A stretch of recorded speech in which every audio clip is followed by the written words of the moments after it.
ట్రైబల్స్ను ఉద్దేశించి స్పీకర్ అయ్యన్న పాత్రుడు చేసినటువంటి వ్యాఖ్యలు తీవ్ర చర్చనీయాంశంగా మారిన సంగతి తెలిసిందే. అయ్యన్న పాత్రుడు వ్యాఖ్యలను నిరసిస్తూ ఇప్పటికే 12వ తేదీన మన్యం బంద్కు పిలుపునిచ్చినటువంటి సంగతి కూడా మనకు తెలిసిన విషయమే. అసలు స్పీకర్ అయ్యన్న పాత్రుడు చేసిన కామెంట్స్ ఏంటి, ఆ కామెంట్స్ వల్ల కలుగుతున్న నష్టాలు ఏంటి, ఈ కామెంట్స్ని గిరిజన సంఘాల నేతలు ఎందుకు వ్యతిరేకిస్తున్నారు తదితర అంశాలపై మనతో మాట్లాడేందుకు గిరిజన సంఘం నేత వాణిశ్రీ మనతో ఉన్నారు. గిరిజన సంఘం నేత వాణిశ్రీ గారితో మాట్లాడి మరిన్ని విషయాలు తెలుసుకునే ప్రయత్నం చేద్దాం. మేడం నమస్తే అండి. ఈ స్పీకర్ అయ్యన్న పాత్రుడు గారు గిరిజనులు ఉద్దేశించి కొన్ని వ్యాఖ్యలు చేశారు. ఆ వ్యాఖ్యలు ఏంటి, అసలు వాటి వల్ల వచ్చేటువంటి నష్టాలు ఏంటి? శాసనసభ స్పీకర్ అయ్యన్న పాత్రుడు గారు వైజాగ్ క్యాంపెయిన్లో భాగంగా గిరిజన ప్రాంతంలో పర్యాటక కేంద్రాలు అభివృద్ధి చెందాలంటే 170 చట్టాన్ని సవరించాలని చెప్పి ఆయన అనూహ్యంగా మాట్లాడడం జరిగింది. ఈ పద్ధతి సరైనటువంటిది కాదు. నేటికి గిరిజన ప్రాంతాల్లో అభివృద్ధికి నోచుకోకుండా షెడ్యూల్ ప్రాంతాలు ఉన్నాయి. ఈ రోజుకి డోలి మొత్తంలో గిరిజనులు అనేక ఇబ్బందులు పడుతూ ఉన్నారు. మాతా శిశు మరణాలు పెరిగిపోతూ ఉన్నాయి. రహదారులు లేవు, మౌలిక సదుపాయాలు లేవు. అలాంటి పరిస్థితుల్లో స్వతంత్రం వచ్చి 78 సంవత్సరాలు అవుతున్నా కూడా ఈ రోజుకి మౌలిక సదుపాయాలు కానీ ఇతర సౌకర్యాలు కానీ లేకుండా గిరిజనులు అనేక అవస్థలు పడుతూ ఉంటే ఈరోజు అయ్యన్న పాత్రుడు గారు గిరిజన చట్టాల్ని సవరించాలని చెప్పి మాట్లాడడం చాలా దారుణం. దీన్ని మేము తీవ్రంగా గిరిజన సంఘంగా ఖండిస్తూ ఉన్నాం. ఈ పద్ధతిని రాష్ట్ర ప్రభుత్వం, కూటమి ప్రభుత్వం మార్చుకోకపోతే తీవ్రమైన ఇబ్బందులు ప్రభుత్వం ఎదుర్కోవాల్సి వస్తుంది. గిరిజనుల ఉద్యమం ఉవ్వెత్తున లెగుస్తుందని చెప్పి కూడా ఈ సందర్భంగా మేము తెలియజేస్తూ ఉన్నాం. అంటే ఈ 1/70 అనే చట్టం ఏంటండి? అసలు ఆ చట్టం వల్ల గిరిజనులకు కలిగే మేలేంటి, దాన్ని సరళిస్తే వచ్చే నష్టం ఏంటి? 170 చట్టం గిరిజన ప్రాంతాలకి వెన్నెముకగా ఉన్నటువంటి చట్టం. ఈ ప్రాంతంలో పూర్తిగా భూములు కానీ ఇతర సంపద కానీ గిరిజనులకే చెందాల్సినటువంటివి. వీటిని సవరిస్తే తప్ప పర్యాటక ప్రాంతాలు అభివృద్ధి చెందవని చెప్పి ఆయన అనూహ్యంగా మాట్లాడారు. ఇది సరైనటువంటిది కాదు. ఈ ప్రాంతాల్లో ఈరోజు రహదారులు లేక, మౌలిక సదుపాయాలు లేక గిరిజనులు ఇబ్బంది పడుతూ ఉంటే 170 చట్టంలో ఈరోజు గిరిజనులకి వెన్నెముకది. అది ఉన్నంతసేపే ఈరోజు మా భూములు మా చేతుల్లో ఉంటే మా సంపద మా చేతుల్లో ఉంటుంది. ఈ సంపదనంతా కూడా కార్పొరేట్ శక్తులకి కట్టబెట్టాలని చెప్పి అయ్యన్న పాత్రుడు గారు మాట్లాడుతూ ఉన్నారు, ఆలోచిస్తూ ఉన్నారు. ఇది సరైనటువంటిది కాదు.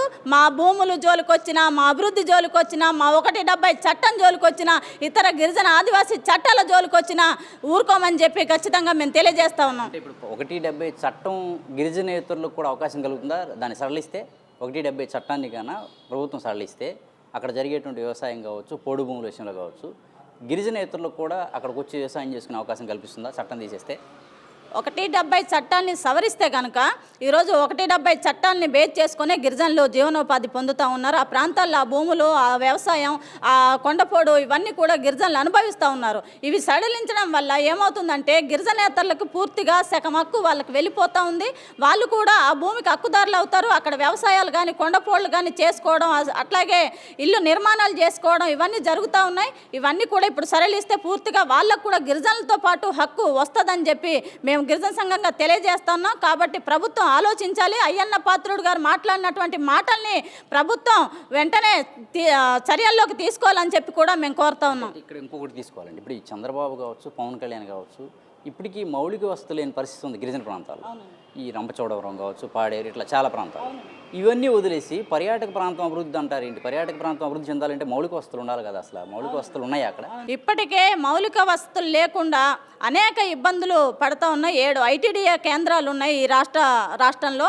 ఈ 7 ఐటీడీఏల పరిధిలో గిరిజనులకి మౌలిక సదుపాయాలు లేక, తాగునీరు సరిగ్గా అందక, రహదారులు లేక అనేక ఇబ్బందులు పడుతూ ఉన్నారు. ఈరోజు మలేరియా, టైఫాయిడ్ లాంటి విషజ్వరాలతో మరణాలకు జరుగుతూ ఉన్నాయి. ఈరోజు డోలిమోతల్లో కూడా గిరిజనులు మహిళల్ని తీసుకెళ్లే పరిస్థితి ఉంది.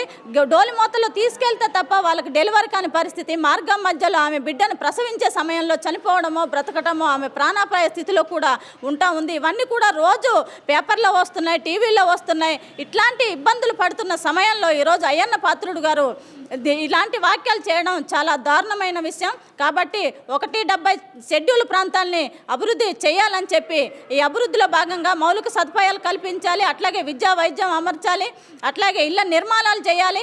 అంతే తప్ప ఈరోజు 170 చట్టాన్ని సవరించి పర్యాటక ప్రాంతం పేరుతో కార్పొరేట్ సంస్థలకి, గిరిజనేతరులకి మా యొక్క సంపదని అప్పగిస్తామని చెప్తే గిరిజనులు ఏమి ఊరుకునే వాళ్ళు కాదు. ఈరోజు ఆదివాసీ సంఘాలుగా రేపు 12వ తారీఖు పెద్ద ఎత్తున ఆందోళనకు పిలిపివ్వడం జరిగింది. ఖబర్దార్ అని చెప్పి కూడా మేము తెలియజేస్తా ఉన్నాం గిరిజన సంఘంగా. వెంటనే ఆ వాక్యాలను వెనక్కి తీసుకోవాలని చెప్పి కోరుతా ఉన్నాం. 12వ తేదీన జరిగేటువంటి ఏదైతే బంద్ ఉందో, మన్యం బంద్కు పిలిపించారో, ఆ బంద్కు మీరు పూర్తి స్థాయిలో మద్దతు తెలియజేసే అవకాశం ఉందా?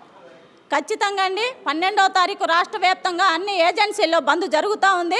ఈ బంద్ పూర్తిగా అయ్యన్న పాత్రుడు గారు 170 చట్టాన్ని సవరించాలని చెప్పి కోరినటువంటి వాక్యాల్ని మేము నిరసిస్తూ ఈ యొక్క ఆందోళన కొనసాగిస్తూ ఉన్నాం. మా యొక్క సంపూర్ణ మద్దతు తెలియజేస్తూ ఉన్నాం. మొత్తం ఏజెన్సీ అంతా కూడా బంద్ జరుగుద్ది. బంద్ జరిగిన తర్వాత కూడా ప్రభుత్వం పునరాలోచించకపోతే పెద్ద ఎత్తున ఆందోళన అనేవి కొనసాగిస్తామని చెప్పి కూడా తెలియజేస్తూ ఉన్నాం. Thank you.